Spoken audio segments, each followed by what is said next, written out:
Grace అనే ఒక nation ఉంది, వీళ్ళకి టర్కీతో ప్రాబ్లం ఉంది. మనం మోదీ గారు సైప్రస్ గ్రీస్ వెళ్ళారు, మీకు గుర్తుంటుంది 2-3 నెలల ముందు. ఎందుకు వెళ్ళారంటే ఇదే రీజన్కి. We said we will establish close ties with Cyprus and Greece అనగానే టర్కీకి నచ్చదు. సైప్రస్ ఒక పెద్ద portion, almost 1/3 of Cyprus Turkey occupy చేసుకున్నారు ఒక 30-30 సంవత్సరాల ముందు.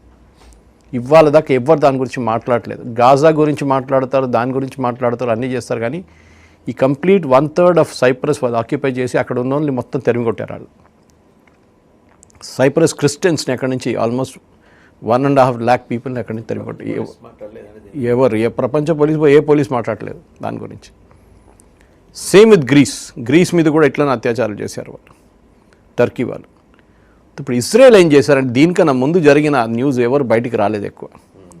ఇజ్రాయలీ ప్రైమ్ మినిస్టర్ అండ్ ఈ గ్రీక్ అండ్ సైప్రస్ ప్రెసిడెంట్ వాళ్ళందరూ కలిసి ఒక ప్రెస్ కాన్ఫరెన్స్ పెట్టేసి కొత్త ఒక టైఅప్ అనౌన్స్ చేశారు, ఒక పొలిటికల్ అండ్ డిఫెన్స్ టైఅప్.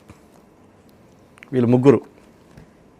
ఇప్పుడు టర్కీ ఇప్పుడు ఏం చేస్తారు? ఇప్పుడు టర్కీ వీళ్ళు అన్నారు, ఇజ్రాయెల్ అన్నారు, మీ మీద ఎవరైనా దాడి చేస్తే, మీ మీద ఎవరైనా ఏమైనా చేస్తే మేము కాపాడుకుంటాం మిమ్మల్ని. ఎందుకంటే వీళ్ళ దగ్గర పెద్ద ఆర్మీ లేవు, అంత డిఫెన్స్ కేపబిలిటీ కూడా లేదు. Both Greece and Cyprus. So Israel ఎంత పెద్ద గేమ్ ఆడుతుంది చూడండి. ఎక్కడెక్కడ టర్కీ వెళ్తున్నారో వాళ్ళు ఎంట పడుతున్నారు. మనం కూడా అది చేయాలి కదా, మనం కూడా అదే చేస్తున్నాం. టర్కీ ఎక్కడికి వెళ్తున్నారు